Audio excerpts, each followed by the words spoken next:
सभी का स्वागत यूसीए किस ऑनलाइन मंच पर। मैं प्रवीण श्रीमाली आप सभी को हिंदी पढ़ाऊंगा। हिंदी के अंतर्गत आप लोगों ने देखा है कि अलग अलग टॉपिक आते हैं जिसमें संधि, समास, उपसर्ग और प्रत्यय, ये 4 टॉपिक तो ऐसे हैं जो लगभग सभी प्रतियोगी परीक्षाओं में जहां हिंदी व्याकरण आती है वहां पर उपलब्ध रहते हैं। इसलिए आप लोगों को हिंदी के लिए ये 4 टॉपिक विशेष रूप से तैयार करवाने हैं। बिल्कुल सभी का स्वागत, गुड इवनिंग। सभी आ गए हैं ऑनलाइन और लाइव क्लास के अंतर्गत आप लोग विभिन्न प्रतियोगी परीक्षाओं के अंतर्गत जो मुख्य टॉपिक जो है 4 उसके बारे में विशेष तैयारी करवाने के लिए आप लोगों तक आए हैं। जी हाँ, बिल्कुल यूसीए ऑनलाइन क्लासेस पर सभी का स्वागत। बिल्कुल गुड इवनिंग, बिल्कुल जल्दी से जल्दी आ जाइए। Good evening. आज यूट्यूब पर लाइव क्लास ले रहे हैं जिसके अंतर्गत आपको जो टॉपिक पढ़ाए जाएंगे उसमें ऐसे टॉपिक पढ़ाए जाएंगे जो सभी प्रतियोगी परीक्षाओं में जहां जहां हिंदी व्याकरण है वहां वहां पूछे जाएंगे। तो ये टॉपिक काफी महत्वपूर्ण है, इसलिए आप सभी को एक साथ पढ़ाया जा रहा है। जी हाँ, बिल्कुल एलडीसी का एग्जाम देख लीजिए या फिर आप रीट का एग्जाम देख लीजिए, फर्स्ट ग्रेड का जो फर्स्ट पेपर है उससे देख लीजिए, आरएस जो मुख्य परीक्षा होती है उसके अंतर्गत जो हिंदी व्याकरण आती है उसे देख लीजिए। सभी जगह पर ये टॉपिक जरूर पूछे जाते हैं, इसलिए इन टॉपिक के बारे में चर्चा करेंगे। जी हाँ, बिल्कुल सभी देखिए, इन टॉपिक में एक मैंने बताया था संधि, एक बताया समास, उपसर्ग और प्रत्यय। ये चारों टॉपिक जो है लगभग सभी परीक्षाओं में होते हैं। ठीक है, ये टॉपिक जो है सभी परीक्षाओं में होते हैं, तो आप लोगों को इन टॉपिक पर विशेष ध्यान रखना है, यानी कि आप लोगों के ये टॉपिक बहुत अच्छे हो जाने चाहिए जिससे कि आपके किसी प्रकार की गलती नहीं हो। कोई भी परीक्षा अगर देते हैं, देखिए अब अभी परीक्षा जो आने वाली है, एक तो रीट का पेपर होगा, एक होगा एलडीसी का पेपर, एक होगा आपके पटवारी का पेपर। इन तीनों ही परीक्षाओं में ये सभी टॉपिक हैं। इसका मतलब आप सभी को इन तीनों में फॉर्म नहीं भरा है तो भरना चाहिए था, और भरा है तो अच्छी बात है। रीट तो अब निकलेगी तो आप लोगों को रीट में भी इस फॉर्म भर के ये परीक्षाएं देनी है। अब देखिए आप लोग कि संधि, समास, उपसर्ग और प्रत्यय, इनको अगर शुरू करते हैं तो सबसे महत्वपूर्ण टॉपिक जो है वो है संधि का। संधि टॉपिक काफी बड़ा है और महत्वपूर्ण है, और संधि अगर आपको आ गई है तो समझ लीजिए उपसर्ग वाला टॉपिक आपको पढ़ने की भी आवश्यकता नहीं होगी। लगभग इस उपसर्ग संधि टॉपिक अच्छा होने पर समझ लीजिए आप कि 80% आपका उपसर्ग टॉपिक क्लियर है, मतलब आपको उपसर्ग फिर पढ़ने की आवश्यकता भी नहीं होगी। और अगर आप लोगों को संधि टॉपिक अच्छा हो गया है तो 80% तो आपके उपसर्ग हो गए, और शेष जो बचेंगे 20% वो बिल्कुल सरल पूछे जाएंगे जिसमें संधि नहीं होगी। तो इस प्रकार से आपके इस टॉपिक के कारण इसमें पूरी की पूरी हेल्प मिल जाएगी।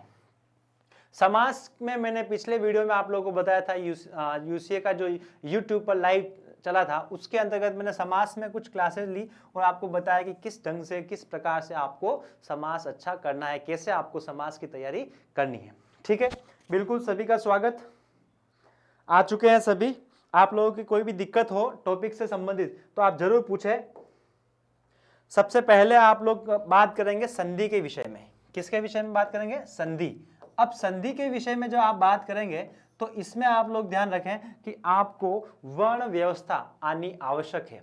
वर्ण व्यवस्था में भी अगर मैं कहूं आप लोगों को तो सामान्य रूप से स्वर किसे कहते हैं, व्यंजन किसे कहते हैं, और फिर स्वरों में जो थोड़ा विभिन्नताएं होती है, जैसे स्वरों के जो प्रकार होते हैं, स्वर दीर्घ स्वर होते हैं, संयुक्त स्वर होते हैं, ह्रस्व स्वर होते हैं, इनके बारे में और संयुक्त व्यंजन के बारे में आप लोगों को ध्यान में होना आवश्यक है। थोड़ा बहुत आप लोगों ने पढ़ा भी होगा इनके विषय में। देखिए स्वर जो होते हैं, एक तो होते हैं स्वर, वर्णमाला की बात जो करते हैं, एक होते हैं स्वर और एक होते हैं व्यंजन।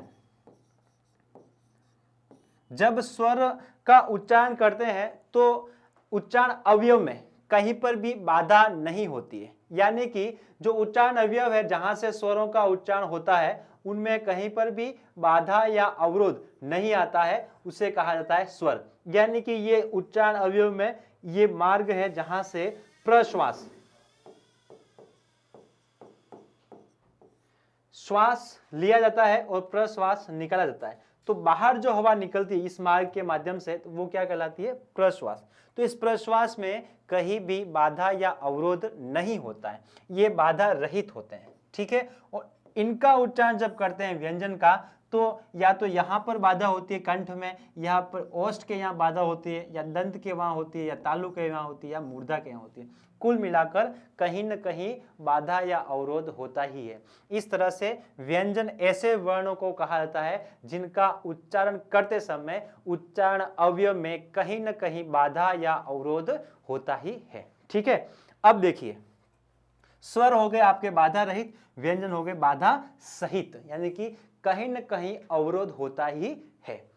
अब इसमें जो है स्वरों की संख्या बताई गई है 11 और व्यंजनों की संख्या बताई गई है 33।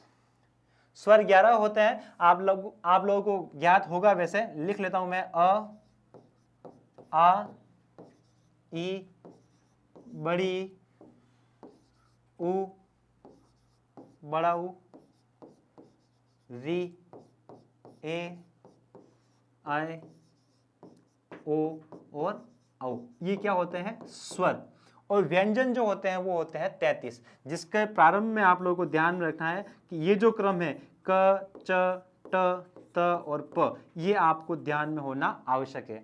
अब आपको सभी को मालूम है क के बाद में क्या आता है? ख आता है, फिर ग आता है, ग, और ये हो गया अंग। इसी तरह ये सब आते रहेंगे और यहां तक म तक, क से लेकर म तक आपके क्या हो जाएंगे? 25 वर्ण। उसके बाद आगे देखते हैं तो य, र, ल, व, ये हो गए आपके 8 और। तो इस प्रकार से 25 और 8 हो गए 33। तो हिंदी वर्णमाला में 11 स्वर और 33 व्यंजन होते हैं।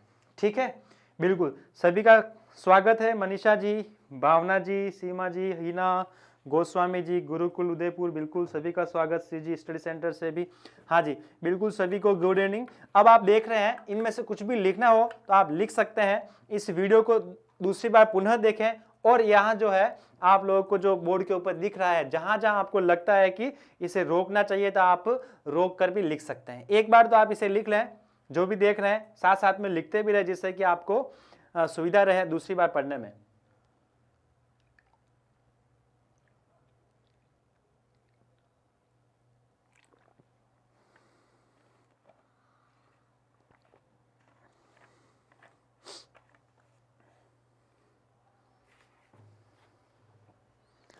ठीक है, बिल्कुल सभी का स्वागत पुनः।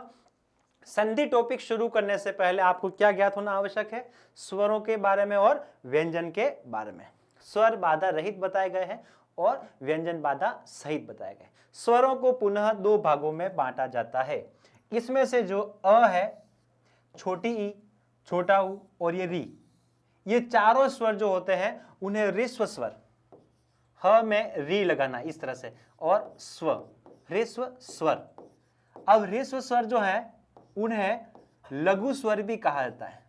लघु का मतलब छोटे, और इन्हें मूल स्वर भी कहा जाता है। क्या क्या कहा जाता है? ऋस्व स्वर, लघु स्वर और मूल स्वर। लगभग अभी तो किसी परीक्षा में वर्ण व्यवस्था नहीं है, किसी किसी परीक्षा में वर्ण व्यवस्था होती है। तो आप लोग एक ध्यान रखें कि उन परीक्षाओं में जहां वर्ण व्यवस्था है, उस परीक्षा में पूछा जाता है निम्नलिखित में से कौन सा मूल स्वर है, कौन सा मूल स्वर नहीं है। निम्नलिखित में से मूल स्वरों की संख्या कितनी होती है? 4 विकल्प जो आएंगे उस हिसाब से। तो कितनी होती है? 4 होते हैं ये सभी।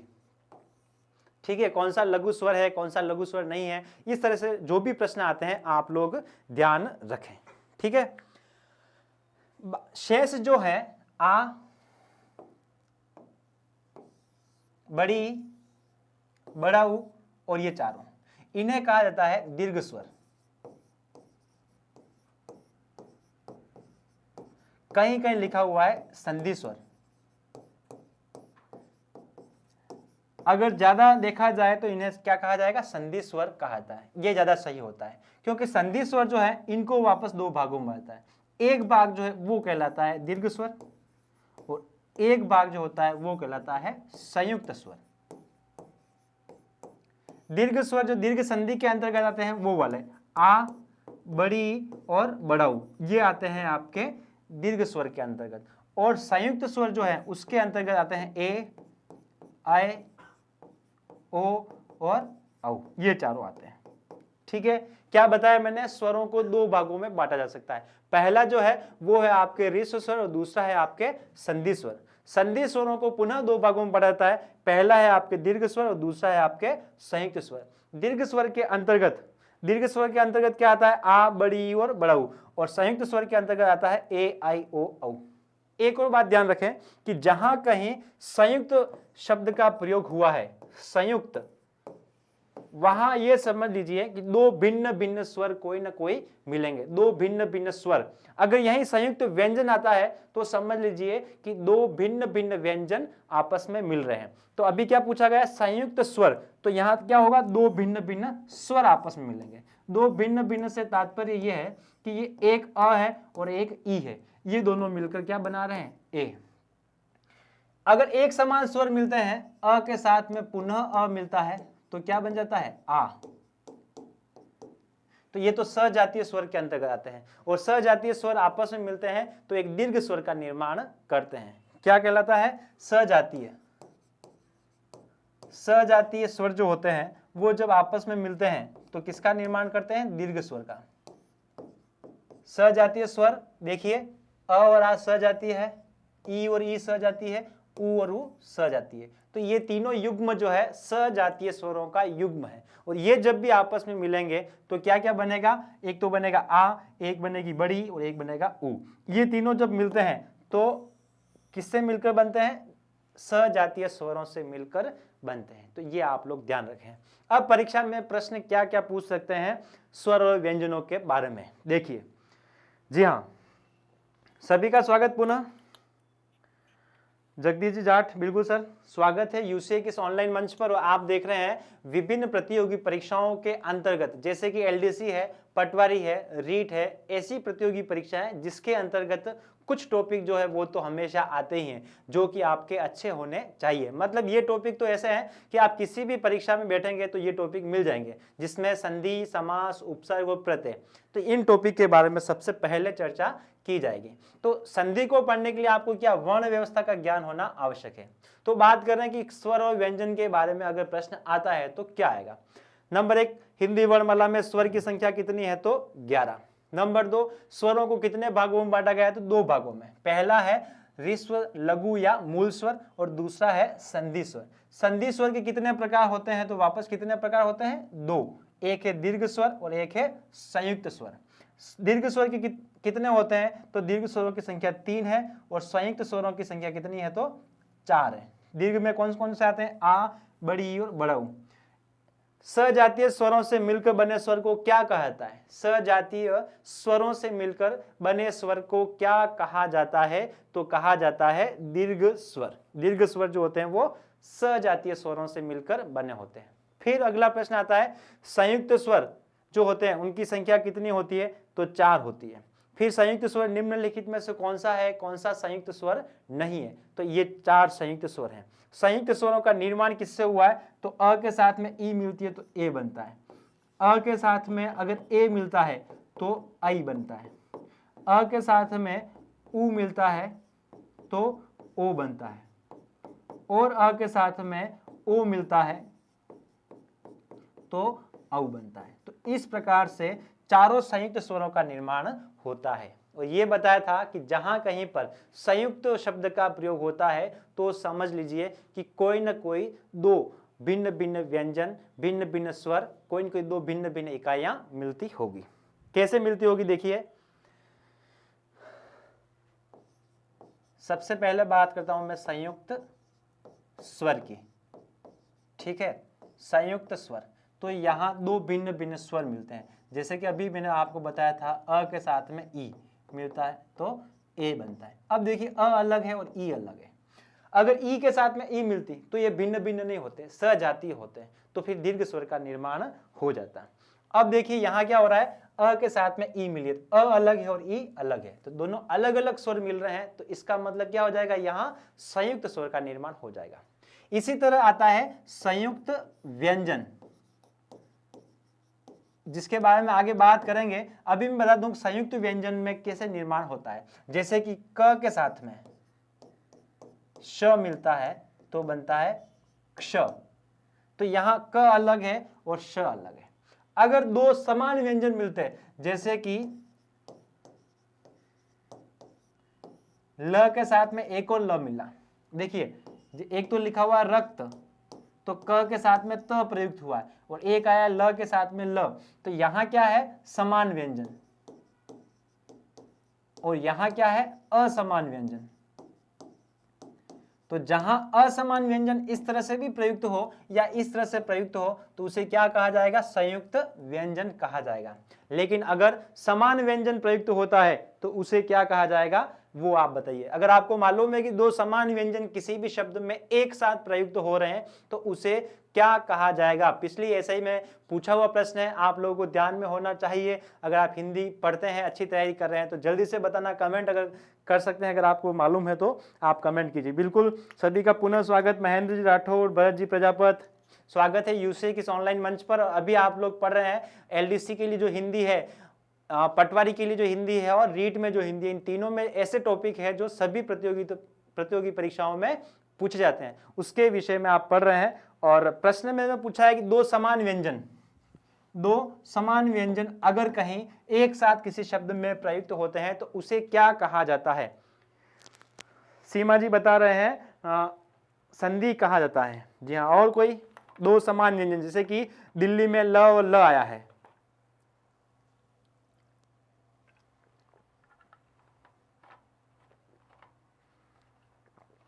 और कोई दो समान व्यंजन, जल्दी से जल्दी कमेंट करना है कि यदि दो समान व्यंजन एक साथ प्रयुक्त होते हैं, लिखना भी है, अगर आप तैयारी कर रहे हैं साथ साथ में लिखते भी रहे कि दो असमान व्यंजन एक साथ प्रयुक्त होते हैं तो उसे कहा जाता है संयुक्त व्यंजन। और अगर समान व्यंजन, दो समान व्यंजन एक साथ किसी शब्द में प्रयुक्त होते हैं तो उसे क्या कहा जाता है। मैं इसका और उदाहरण दे देता हूं आप लोगों को। जैसे दिल्ली लिखा हुआ है, इसी तरह ये कुत्ता है, तो कुत्ते में भी क्या हो रहा है, कु आधा त ये एक और त, दो समान व्यंजन एक साथ प्रयुक्त हुए हैं यहां पर। बिल्कुल, thank you sir, Suman ji Patel sir. हाँ, यूसी किस ऑनलाइन मंच पर आप सभी का पुनः स्वागत। अब देखिए आप कि दो समान व्यंजन प्रयुक्त हो रहे यहां और दो असमान व्यंजन प्रयुक्त हो रहे यहां। असमान व्यंजन ऐसे भी प्रयुक्त होते हैं और असमान व्यंजन ऐसे भी प्रयुक्त होते हैं, तो इन्हें तो कहा जाता है संयुक्त व्यंजन। ऐसा ही की परीक्षा में पूछा हुआ था कि दो समान व्यंजन प्रयुक्त होते हैं तो उसे क्या कहा जाता है। तो आप लोगों को ज्ञात होना चाहिए, और नहीं है तो आप लोगों को मैं बता देता हूं कि दो समान व्यंजन जो एक साथ प्रयुक्त होते हैं उसे कहा जाता है द्वित्व व्यंजन। क्या कहा जाता है, द्वित्व व्यंजन। द्वित्व व्यंजन जो है वो इस तरह से प्रयुक्त होते हैं, इस तरह से प्रयुक्त होते हैं, और असमान हो गया तो आप समझ लीजिए क्या हो जाएगा, हाँ, संयुक्त व्यंजन। ये आप ध्यान रखें। इसी तरह और अगर पूछा जाता है संयुक्त क्रिया, ये भी आगे आता है, तो आप लोग ध्यान रखें। मैंने कहा है कि जहां जहां संयुक्त शब्द का प्रयोग होता है तो वहां वहां क्या होता है, तो संयुक्त स्वर आया है तो समझ लीजिए दो भिन्न भिन्न स्वर, संयुक्त व्यंजन आया है तो समझ लीजिए दो भिन्न भिन्न व्यंजन, और संयुक्त क्रिया आया है तो दो भिन्न भिन्न क्रियाएं, दो अलग अलग क्रियाएं एक साथ प्रयुक्त होती है तो उसे कहा जाता है संयुक्त क्रिया। जैसे कि राम घर चला गया, तो चला भी एक क्रिया है और गया भी एक क्रिया है, और दोनों का वाक्य में प्रयोग एक साथ कर दिया तो इस वाक्य में जो क्रिया आई है उसे कहा जाएगा संयुक्त क्रिया। ठीक है, अब बढ़िए आगे। तो इस प्रकार से आप लोगों को ध्यान में रखना है। ठीक है, ये आप लोगों ने इससे पहले जो मैंने बताया था वो लिख लिया होगा, ध्यान में रखना। क्या बताया है वो एक बार मैं आपको शॉर्ट में वापस बता देता हूं और फिर आगे बढ़ते हैं। स्वर, इसके बारे में मैंने बताया कि ये क्या होते हैं, बाधा रहित होते हैं। परिभाषा पूरी नहीं लिख सकते हैं तो भी आप शॉर्ट में लिख सकते हैं बाधा रहित। बाधा रहित का मतलब ये समझ लीजिए, पूरी परिभाषा हो गई, जिन वर्णों का उच्चारण करते समय उच्चारण अवयव में कहीं भी बाधा या अवरोध नहीं होता है उसे कहा जाता है स्वर।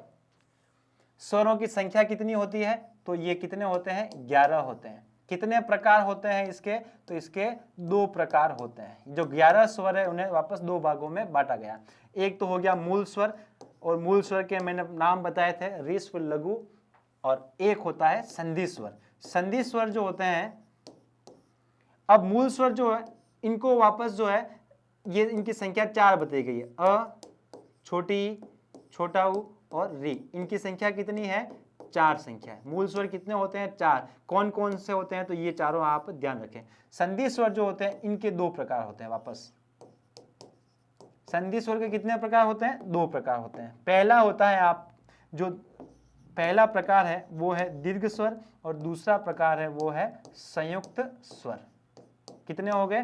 2 प्रकार। दीर्घ स्वर के अंतर्गत 3 स्वर आते हैं और कौन कौन से आते हैं आपको बताया था मैंने कि ऐसे स्वर जो सजातीय स्वरों से मिलकर बने होते हैं उन्हें कहा जाता है दीर्घ स्वर। जो अलग अलग स्वरों से मिलकर बनते हैं उन्हें कहा जाता है संयुक्त स्वर। इनकी संख्या 4 है, ए, ऐ, ओ और औ। ये आप लोग ध्यान रखें, ठीक है। दीर्घ स्वर कौन सा है, संयुक्त स्वर कौन सा है, दीर्घ स्वर कौन सा नहीं है, संयुक्त स्वर कौन सा नहीं है। हिंदी वर्णमाला में दीर्घ स्वरों की संख्या कितनी होती है और संयुक्त स्वरों की संख्या कितनी होती है, मूल स्वरों की संख्या कितनी होती है, ये सभी प्रश्न परीक्षा में पूछे जाते हैं, तो आप लोग ध्यान रखें, ठीक है। इसमें से आपको जो भी लिखना है साथ साथ में लिखते भी रहे। फिर बात करते हैं व्यंजन की। व्यंजन कितने होते हैं? हिंदी वर्णमाला में 33 व्यंजन होते हैं। कितने व्यंजन होते हैं? 33। क से लेकर म तक तो हो गए आपके 25 और फिर य, र, ल, व, श, स, ह से लेकर हो गए आपके 8। तो इस प्रकार से कितने हो गए? 33 व्यंजन होते हैं। इसमें भी एक होता है संयुक्त व्यंजन, जो कि अभी मैंने आपको ऊपर बात की थी, चर्चा हुई है आपके संयुक्त व्यंजन। ये साथ साथ में लिखते भी रहे आप और इस वीडियो को पुनः देखें, जिससे कि आपके टॉपिक अच्छे होते रहे, मजबूत होते रहे और रिवीजन भी होता रहे। संयुक्त व्यंजन की संख्या हिंदी वर्णमाला में कितनी है? हिंदी वर्णमाला में संयुक्त व्यंजन की संख्या कितनी है? जल्दी से कमेंट करें। हिंदी वर्णमाला में प्रश्न है, अगर परीक्षा में आपके प्रश्न आ जाए कि हिंदी वर्णमाला में संयुक्त व्यंजन की संख्या कितनी है, तो आप कितनी करेंगे? जल्दी से बताइए। 4। हिना जी बता रहे हैं 4। दशरथ जी पूछ रहे हैं कि सर ऑफलाइन क्लासेस कब से चलेगी? तो ऑफलाइन क्लासेस जो है अभी कुछ भी नहीं कहा जा सकता है। कोरोना की जब तक वैक्सीन नहीं आएगी तब तक तो संभावनाएं कम है। तो आप लोग जो है इसके भरोसे नहीं रहे कि ऑफलाइन क्लासेस शुरू होगी उसके बाद कोचिंग करेंगे, क्योंकि ऑफलाइन क्लासेस अभी 2-4 महीने कोई उम्मीद नहीं है। चुनाव होते ही हो सकता है पुनः लॉकडाउन लग जाए, तो आप लोग उसके भरोसे नहीं रहे। बिल्कुल उत्तर आ रहे हैं 4। एक बार प्रश्न को ध्यान से सुन ले कि हिंदी वर्णमाला में कितने संयुक्त व्यंजन हैं? हिंदी वर्णमाला में कितने संयुक्त व्यंजन हैं?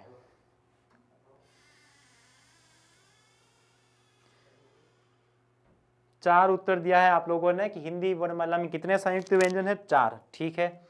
हिंदी वर्णमाला कहां से शुरू होती है? अ से। कहां से शुरू होती है? अ से। कहां खत्म होती है? ज्ञ तक। ठीक है। इसमें क्ष, त्र और ज्ञ ये आता है। ये स जो है वो हिंदी वर्णमाला में नहीं आता है। बिल्कुल भावना जी ने उत्तर दिया है 3। बिल्कुल सही उत्तर है कि हिंदी वर्णमाला में कितने होते हैं? 3। और हिंदी में कितने हैं? तो 4। यानी कि क्ष, त्र और ज्ञ ये तो आपके हिंदी वर्णमाला में है और श्र जो है वो हिंदी में है। ये आप लोग ध्यान रखें, गलत नहीं हो। इन चारों का निर्माण किससे हुआ ये मैं लिख रहा हूं यहीं पर। क के साथ में श मिलता है, इसके हल लगता है और आप चाहो श के भी हल लगाकर अ को अलग लिख सकते हैं। चाहो तो इस प्रकार भी लिख सकते हैं आप, क के साथ में श मिलता है तब भी श का निर्माण होता है और क, श और अ ये तीनों मिलकर भी श का निर्माण करते हैं। कुल मिलाकर इसे अलग लिखो या इसे एक साथ लिखो, आपकी मर्जी। फिर त्र का निर्माण त के साथ में र हल वाला और इसमें भी क्या है? अ। ज्ञ ये इंपॉर्टेंट है, बहुत बार पूछते हैं, इसका विशेष ध्यान रखें, इसका विशेष ध्यान रखें, दोनों ज्यादा पूछ जाते हैं। ज्ञ में ज जो है उसके साथ में य मिलता है और उसमें अ स्वर होता है और श्र में श, र और इसके साथ में अ। तो ये चारों जो है संयुक्त व्यंजन है और हिंदी वर्णमाला में 3 संयुक्त व्यंजन होते हैं और हिंदी में कितने होते हैं? तो 4 होते हैं। ठीक है, इसे भी आप जल्दी से जल्दी लिख लें और दूसरी बात जब वीडियो देखें तो आप वीडियो को पुश कर करके लिखते रहें, उसे समझते रहें और याद करते रहें। तो इस प्रकार से मैंने क्या बताया है? स्वर और व्यंजन और उसकी कुछ कुछ विशेषताएं आपको बताई है जो थोड़ी बहुत आपके संधि में काम आ सकती है। आप लोगों को व्यंजन में जो काम आने वाली बात है वो मैं यहाँ लिख देता हूँ कि इसमें जो क ख जो शुरू करते हैं ऐसे क ख ग ग और अंग, अब इसमें क च ट त और प ये जो है, अब इसमें आप लोग ध्यान रखें कि ये क्रम आप याद रखें। नंबर एक बात तो कि क च ट त प होता है। उसके बाद संधि में परिभाषाएं पढ़ेंगे कि किसी भी वर्ग का तीसरा चौथा पांचवा वर्ग, तो ये जो क च ट त प है ये 5 वर्ग हैं, 5 वर्ग हैं। इसमें पहला वर्ण तो हो गया क, दूसरा हो गया ख, तीसरा ग, चौथा ग और पांचवा अंग, ये 5 वर्ण हो गए। इसी तरह च के बाद में छ आता है तो ये दूसरा वर्ण है, ज आता है तो तीसरा वर्ण है, बड़ा ज आता है चौथा वर्ण है और य आता है तो पांचवा वर्ण है। तो इस प्रकार से आप ध्यान रखें कि तीसरा चौथा पांचवा कौन सा होगा, तो ये होंगे। पहला दूसरा कौन सा होगा, ये होगा। क का पंचम वर्ण अंग, ख का पंचम वर्ण अंग, घ का पंचम वर्ण अंग, ग का पंचम वर्ण अंग, अंग का पंचम वर्ण भी अंग। तो संधि में परिभाषाएं आएगी, उस समय आप बिल्कुल भी कंफ्यूज ना हो कि इसका पहला वर्ण कौन सा है तो यही है, दूसरा वर्ण कौन सा है ये। तो ये क च ट त प 5 वर्ग हैं और इनके 1 2 3 4 5 वर्ण हो गए। ठीक है, तो ये जो है आप लोगों ने देखा कि इस प्रकार से किसी भी वर्ग का पहला दूसरा तीसरा चौथा पांचवा वर्ण होता है। अब आगे बढ़ते हैं अपने टॉपिक की तरफ जो आप लोगों को बताया गया था कि शुरू करेंगे, और वो शुरू करना है आपके संधि।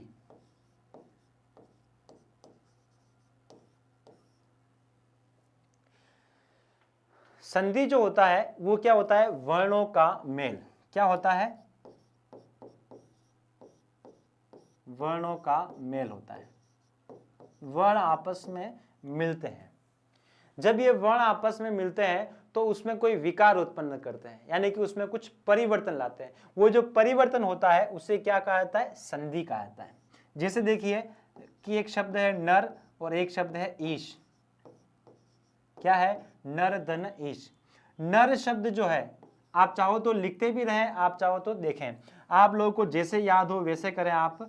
नर शब्द है इसके अंत में आ रहा है अ, और ईश शब्द है इसके आरंभ में आ रही है ई। अब देखिए कि पहले शब्द का अंतिम वर्ण ये और दूसरे शब्द का प्रथम वर्ण है ये। संधि में क्या मिलता है, पहले शब्द का अंतिम वर्ण, दूसरे शब्द का प्रथम वर्ण, ये दोनों आपस में मिलते हैं और फिर उसमें कुछ परिवर्तन लाते हैं, उसमें कुछ विकार उत्पन्न करते हैं, उसे कहा जाता है संधि। तो इस प्रकार से पहले शब्द का अंतिम वर्ण था अ, दूसरे शब्द का प्रथम वर्ण था ई। ठीक है, अ के साथ में ई मिला तो इसके स्थान पर हो जाएगा ए, ये दोनों हो जाएंगे गायब। अ के साथ में ई मिला तो ए बन गया। अब ये हट गए, अब देखिए ये हल लग रहा है इसके, तो इसका मतलब ये ए चला जाएगा इसमें, तो बन जाएगा न रे, और पीछे लिखा हुआ श, तो वो श ऐसा का ऐसा लिख देंगे। तो इस प्रकार से शब्द बन गया नरेश। संधि कहाँ हुई है, यहाँ। जब आप पृथक करते हैं तो पृथक यानी कि अलग अलग करेंगे तब भी यहीं से करेंगे, और संधि करेंगे तो यहां पर ही संधि होगी। तो संधि में क्या होता है, संधि में दो वर्णों के मेल से उत्पन्न एक विकार होता है, उसे कहा जाता है संधि। तो वर्णों का मेल होता है, ये वर्ण जब मिलते हैं तो वर्ण के मिलने पर एक परिवर्तन होता है। ये परिवर्तन जो होता है एक विकार के रूप में होता है। इस विकार को ही क्या कहा जाता है, संधि कहा जाता है। ये विकारी क्या है, संधि है। तो संधि परिभाषा आप याद रखें कि दो वर्णों के मेल से उत्पन्न विकार को संधि कहा जाता है। इसमें मिलते क्या है, तो ये पहला शब्द था नर, उसका अंतिम वर्ण, दूसरा शब्द था ईश, उसका पहला वर्ण। पहले शब्द का अंतिम वर्ण और दूसरे शब्द का प्रथम वर्ण आपस में मिलते हैं, उसे कहा जाता है संधि। तो सबसे पहले आप लोगों को लिखना है संधि, उसमें लिखना है वर्णों का मेल, जिसमें एक विकार उत्पन्न होता है, उसे संधि कहा जाता है। और इसमें कौन कौन से मिलते हैं, तो ये पहले शब्द का अंतिम वर्ण, पहले शब्द का अंतिम वर्ण और दूसरे शब्द का पहला वर्ण, ये भी आप लिखते रहें। दूसरे शब्द का पहला वर्ण, ये दोनों आपस में मिलेंगे, फिर उसमें कुछ परिवर्तन होगा, उसमें कुछ विकार उत्पन्न होगा, उस विकार को क्या कहा जाएगा, संधि कहते हैं। ठीक है। अब संधि का अर्थ क्या क्या होता है, यहां लिख रहा हूं मैं संधि का अर्थ, ऊपर का आप लिखते रहे।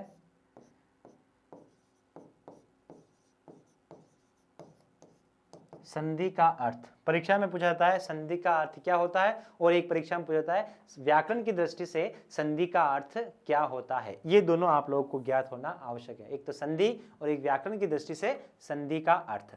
तो संधि का अर्थ ये हो गया कि मेल हुआ, माना कि किसी के साथ में कोई मेल हुआ, राजा महाराजाओं के साथ में पहले संधि होती थी, या कोई समझौता हुआ,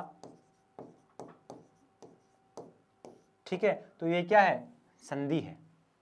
लेकिन व्याकरण की दृष्टि से देखा जाए में संधि का अर्थ क्या होता है, तो एक प्रकार का वर्ण विकार, ये जो वर्णों का विकार हुआ, वर्ण आपस में मिले, उसे कहा जाता है संधि।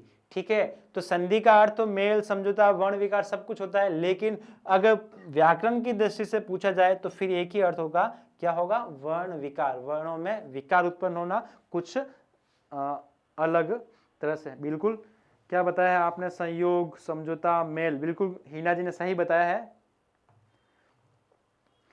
तो आप लोग जो है संधि टॉपिक देख रहे हैं, और संधि टॉपिक के अंतर्गत शुरू किया है सबसे पहले संधि की परिभाषा से। आप लोग लिखते रहे, वर्णों के मेल को संधि कहते हैं, उसमें कुछ परिवर्तन होता है, उसमें कुछ विकार उत्पन्न होता है, उससे संधि कहा जाता है। तो ये आप लिखते रहे, और आपको जहां जहां कुछ भी लगता है प्रश्न पूछने लायक, तो आप प्रश्न भी पूछते रहें।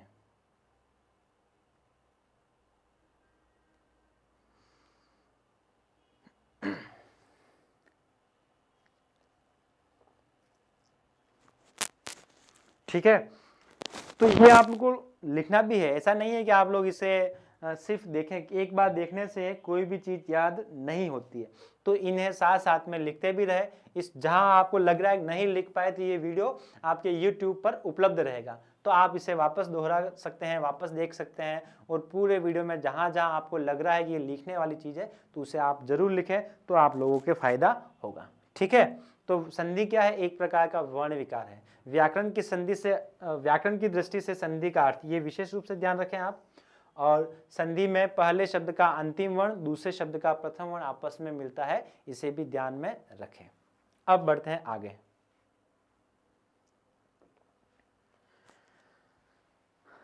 अब प्रश्न जो आता है वो आता है कि अगला प्रश्न आएगा आपके संधि के प्रकार। वैसे आप सभी को ज्ञात है कि संधि के कितने प्रकार होते हैं, कितने होते हैं संधि के प्रकार, संधि के कितने प्रकार होते हैं। बिल्कुल गौरव जी, बिल्कुल स्वागत आपका यूसे किस ऑनलाइन मंच पर। और प्रतियोगी परीक्षाओं में जो टॉपिक आते हैं, ज़्यादातर टॉपिक होते ही हैं जिसमें संधि, समास, उपसर्ग और प्रत्यय, ये विशेष टॉपिक है, तो इन्हें यूट्यूब के माध्यम से पढ़ा रहे हैं कि ये सभी परीक्षा में उपलब्ध रहते ही हैं, ये सभी टॉपिक रहते हैं। हीना जी बता रहे हैं 3 प्रकार होते हैं संधि के। ठीक है, बिल्कुल सही है कि संधि के कितने प्रकार होते हैं, 3 प्रकार होते हैं। कौन कौन से होते हैं कि एक हो गया स्वर संधि, दूसरा हो गया व्यंजन संधि,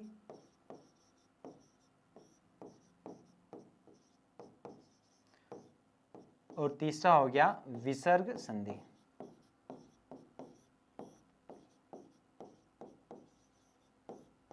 स्वर संधि, व्यंजन संधि और विसर्ग संधि, ये होते हैं संधि के। सुरेश जी बता रहे हैं 5 प्रकार होते हैं, भावना जी बता रहे हैं 3 प्रकार, और दीपिका जी ने बताकर डिलीट कर दिया है। ठीक है, तो संधि के 3 प्रकार होते हैं, स्वर संधि, व्यंजन संधि और विसर्ग संधि।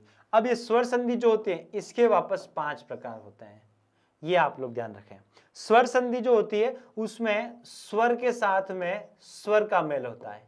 क्या होता है, पहले शब्द का अंतिम वर्ण स्वर, दूसरे शब्द का प्रथम वर्ण भी स्वर, यानी कि स्वर के साथ में स्वर का मेल होता है। जैसे कि अभी आपने देखा था कि नर धन ईश देखा था, नरेश, तो नर शब्द के अंत में भी अ आ रहा था, ये स्वर है, और इस शब्द के आरंभ में ई आ रही, ये भी स्वर है, यानी कि यहाँ क्या हुआ है, स्वर के साथ स्वर का मेल हुआ है, इसका मतलब ये क्या है, स्वर संधि है।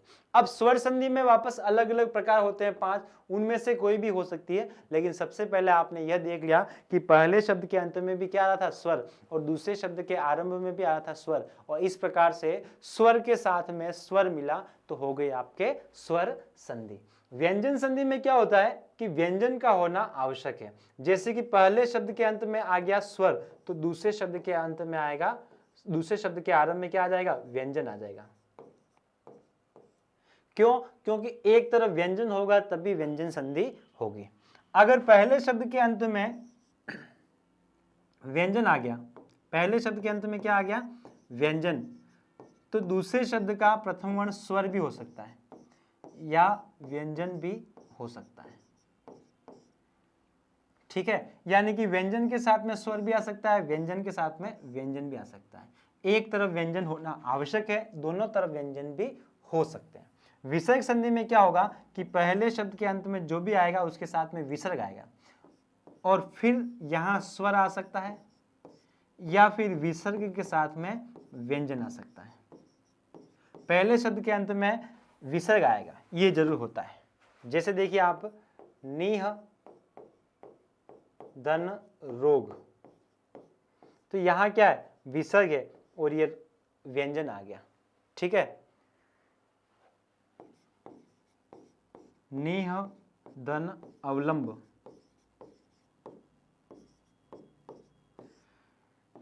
विसर्ग है, इसके साथ में स्वर है। तो जब भी संधि विच्छेद करते हैं, जब भी उन दो शब्दों को पृथक पृथक करते हैं, तो क्या होता है, संधि विच्छेद करते समय ऐसी कोई कंडीशन बनती है जिसमें पहले शब्द के अंत में तो विसर्ग आएगा, दूसरे शब्द के आरंभ में स्वर आ सकता है या फिर व्यंजन आ सकता है, और जैसे ही विसर्ग आया इसका मतलब आप देख लीजिए वहां कौन सी संधि होगी, विसर्ग संधि होगी।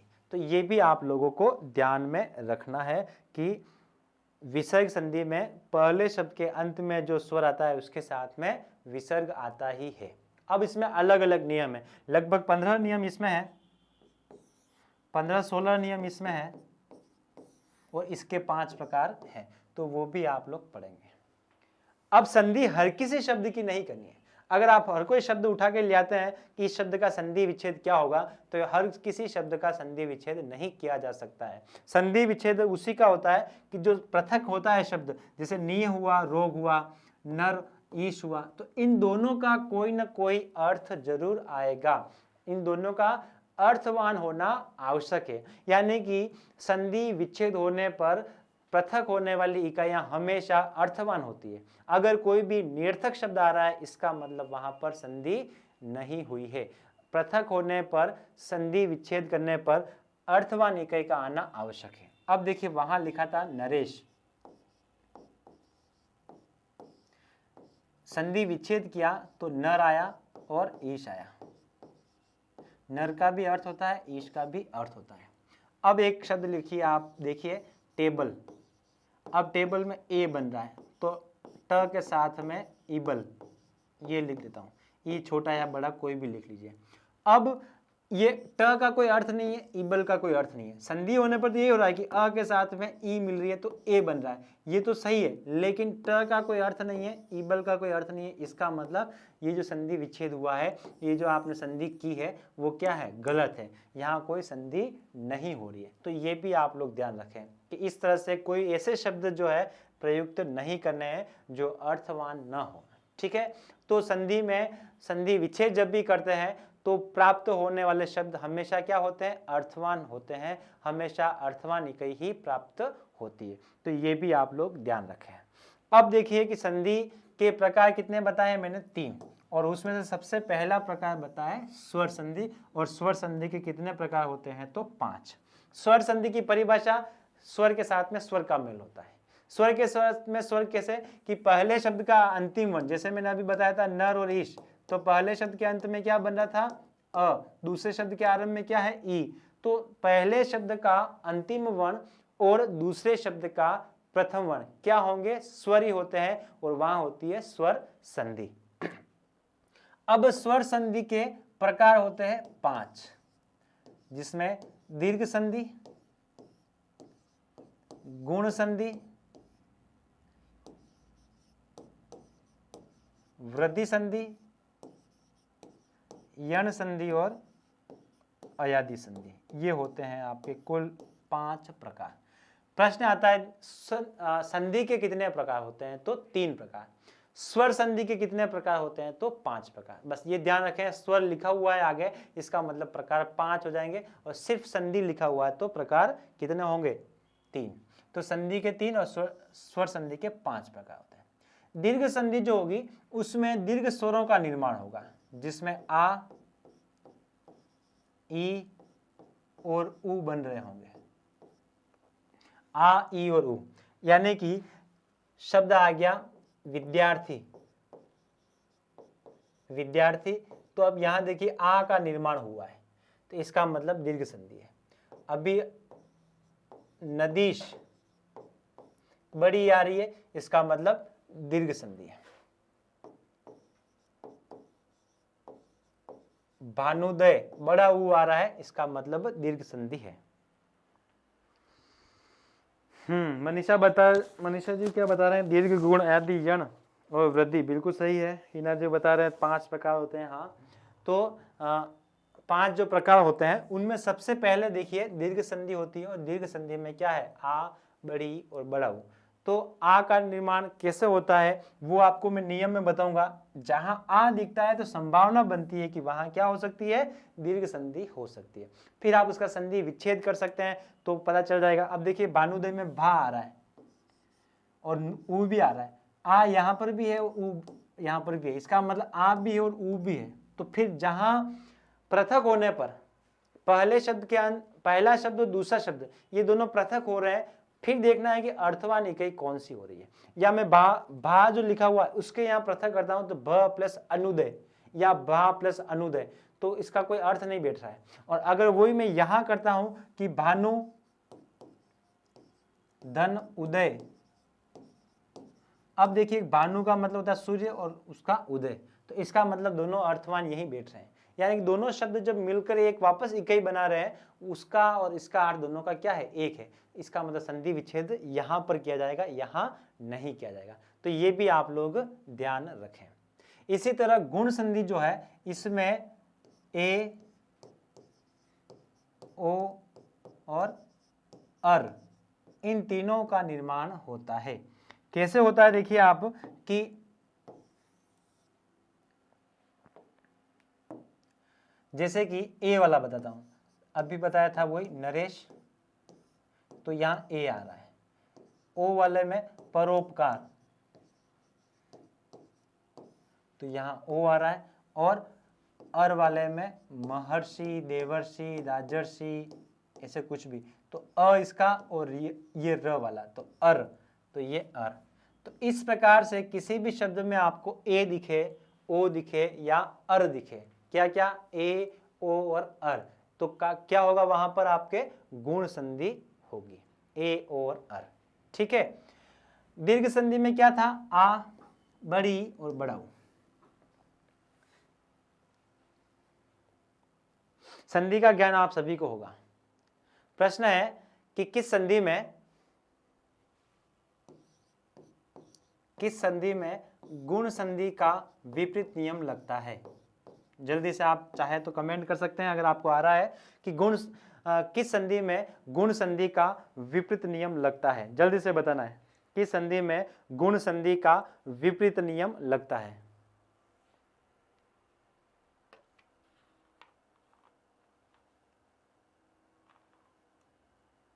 गुण संधि का विपरीत नियम, जल्दी से कमेंट करना है।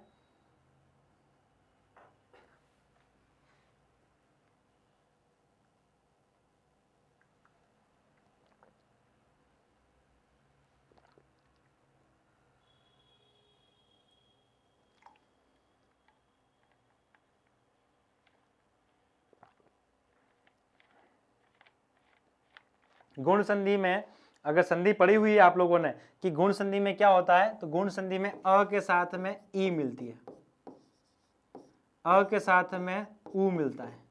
दो की बात कर लूं मैं, अ के साथ में री मिलती है, तो दोनों में देखिए अब इसका विपरीत नियम, यानी कि ई के साथ में अ और उ के साथ में अ, ये विपरीत हो गया। तो अ के साथ में ई मिलकर ए बनता है, अ के साथ में उ मिलकर ओ बनता है, ई के साथ में अ मिलता है तो य बनता है, उ के साथ में अ मिलता है तो व बनता है। तो ये दोनों क्या है, विपरीत है। और य और व किस में मिलता है, इस यण संधि में मिलता है। तो ऐसे भी प्रश्न कभी कभी पूछ सकते हैं कि इसमें विपरीत नियम कहाँ लगता है। दिनेश जी बताया थे वृद्धि, तो वृद्धि नहीं है, बल्कि कौन सा है, दीपिका जी बताया वृद्धि। तो ये वृद्धि नहीं है, यण संधि है। वृद्धि संधि इसलिए मैंने पहले पूछ लिया कि मुझे था कि यहाँ आने के बाद पूछूंगा तो आप यही बताओगे। वृद्धि संधि में तो आई और आउ दो नियम बनते हैं।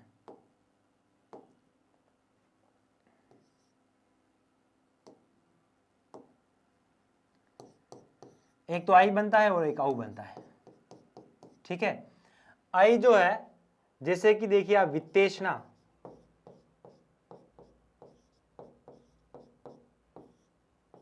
तो यहां आई आ रहा है, ठीक है। प्रौद्योगिकी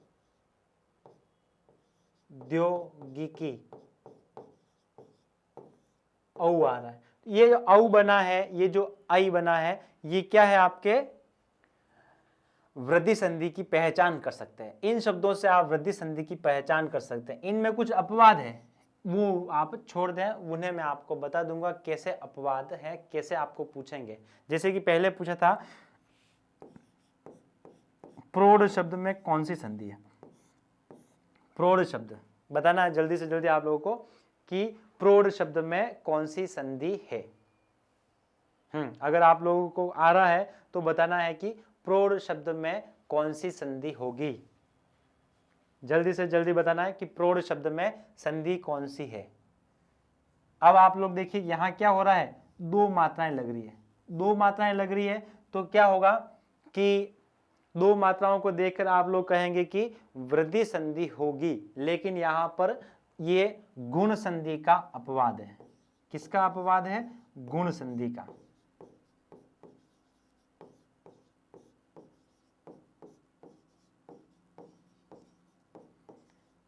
इसमें यह ध्यान रखना जरूरी है कि ये जो औ बना है किससे मिलकर बना है, इसमें प्र के साथ में उड़ मिला है। क्या है, प्र के साथ में उड़।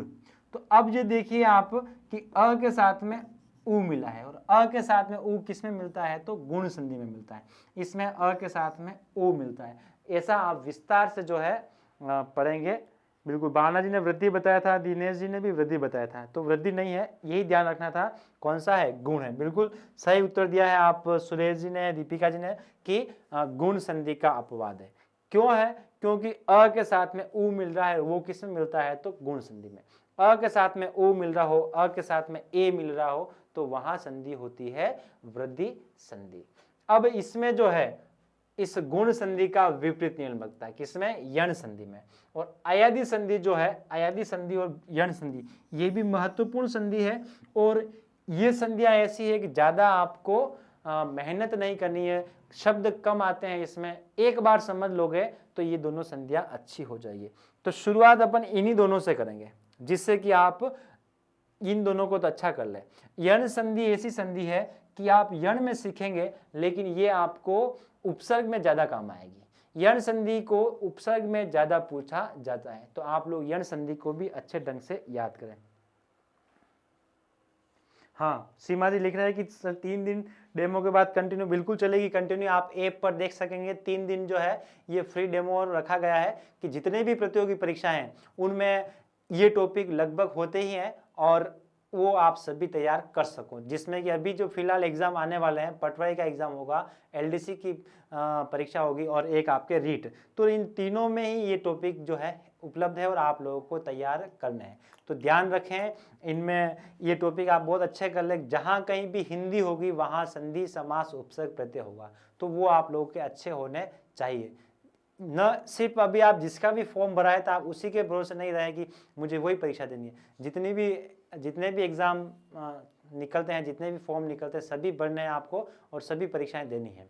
जैसे कि अभी चतुर्थ श्रेणी, एलडीसी और पटवारी, ये 3 तो निकली हुई है ही है। तो चतुर्थ श्रेणी में भी हिंदी है, एलडीसी में भी हिंदी है, और पटवारी में भी हिंदी है। तो इन तीनों ही परीक्षाओं में अगर आप लोगों ने फॉर्म भरे हैं तो अच्छी बात है, और आपको ये परीक्षाएं देनी है। सभी जगह हिंदी आएगी और जितने भी पढ़ाए जाएंगे वो सभी प्रश्न आप लोगों के उपलब्ध हो जाएंगे। तो अब इन दोनों की बात करते हैं, यण और अयादी की। इन 3 टॉपिक को विस्तार से पढ़ेंगे, उससे पहले इन 2 को समझना आवश्यक है। ये तीनों नियम के अंतर्गत चलते हैं और ये थोड़े अलग नियम से चलते हैं। इनको आप एक बार समझ लोगे तो आप लोगों के अच्छी संधि हो जाएगी, और उपसर्ग में भी ये यण संधि का काम आएगा। तो स्वर संधि सबसे पहले, और उसमें आप पढ़ेंगे क्या, यण संधि। सबसे पहले यण बता रहा हूं मैं, यण आप लोग सीख लोगे तो आपके ज्यादा काम आ जाएगी।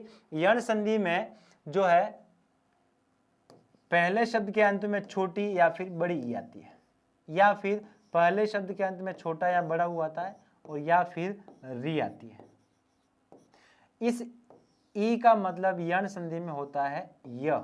ध्यान रखना, एक प्रश्न ये भी आता है यण संधि में ई से, ई का तात्पर्य क्या होता है, ई का अर्थ क्या होता है, ई को क्या माना जाता है, तो ये भी आप ध्यान रखें।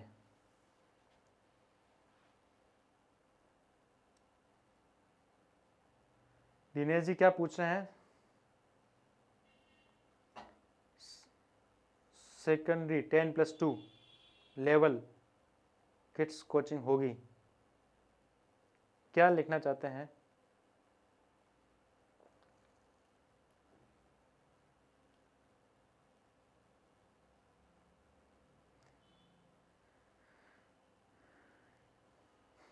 क्या लिखना चाहते हैं दिनेश जी, समझ में नहीं आ रहा, वापस लिख लें, आप स्पष्ट करें क्या पूछना चाहते हैं। 10+2 लेवल आपकी जो परीक्षा आएगी, जितने भी एग्जाम हैं उसमें लेवल वही रहेगा, 12 तक का लेवल ही रहेगा, ज़्यादा कॉलेज लेवल का नहीं पूछा जाता है।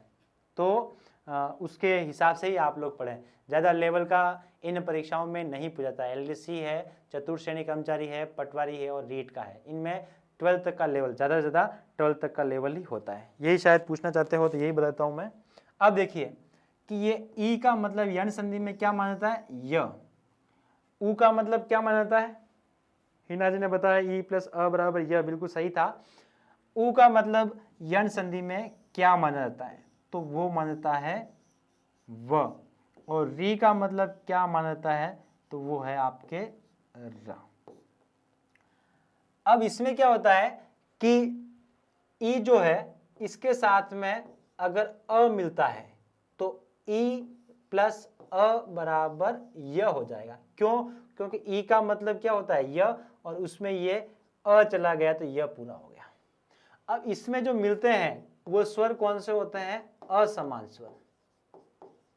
असमान स्वर मिलते हैं, ई के साथ में असमान, ऊ के साथ में असमान और री के साथ में असमान। बिल्कुल सही बताया आपने, व और र। ई का मतलब य होता है, ऊ का मतलब व होता है, री का मतलब र होता है। सही है, बस यही है का इसमें हल लगता रहेगा। अब देखिए कि ई के साथ में असमान स्वर, ऊ के साथ में असमान स्वर, री के साथ में असमान स्वर। इसी तरह ई के साथ में आ अगर मिलता है तो क्या बन जाएगा, या बन जाएगा। क्यों? क्योंकि ई का मतलब हो गया य, और उसमें अ मिला तो य, और आ मिला तो या। ठीक है, समझ में आ रहा है। अगर ई के साथ में ई मिलाते हैं तो क्या बनेगा, बताना है आपको। ई के साथ में ई, जल्दी से बताना है। ई के साथ में ई मिलता है तो क्या बनता है, जल्दी से जल्दी कमेंट करें। बिल्कुल सरल सा है।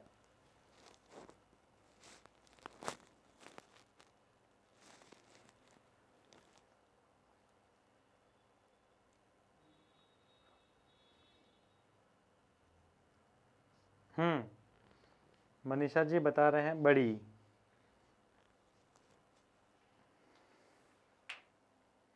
और देखिए यहां क्या लिखा हुआ था, असमान स्वर। इसका मतलब इसको तो यहां लगाना ही नहीं है। अगर इसको लगाते हैं, बिल्कुल दीपिका जी ने सही कहा है कि दीर्घ संधि हो जाती है, तो यह दीर्घ संधि के अंतर्गत आता है। तो ई के साथ में ई नहीं मिलेगी, फिर ऊ आएगा। ई के साथ में ई छूट जाएगी, ऊ के साथ में ऊ छूट जाएगा, और री के साथ में री छूट जाएगी। इसके अलावा कोई भी स्वर मिल सकते हैं। तो ई के साथ में अ मिला तो य, आ मिला तो या, उ मिला तो यू, बड़ा उ मिला तो यू, और इसी तरह स्वर मिलते रहेंगे, सिर्फ ई और ई नहीं मिलेंगे। इसी तरह उ अगर मिलता है, पहले शब्द के अंत में उ आ रहा है और दूसरे शब्द का प्रथम वर्ण अ आ रहा है, तो उ का मतलब क्या होता है, व होता है, और इसमें ये अ चला जाएगा तो क्या बन जाएगा, व। अगर आ आता है तो बन जाएगा वा, अगर ई आती है तो बन जाएगी वी, बड़ी ई आती है तो बन जाएगी बड़ी वी, उ और उ ये दोनों इसमें नहीं आएंगे, उसके बाद आगे के स्वर आते रहेंगे। इसी तरह री के साथ में अ मिलता है तो बन जाएगा र, आ मिलता है तो बन जाएगा रा, ई मिलती है तो री,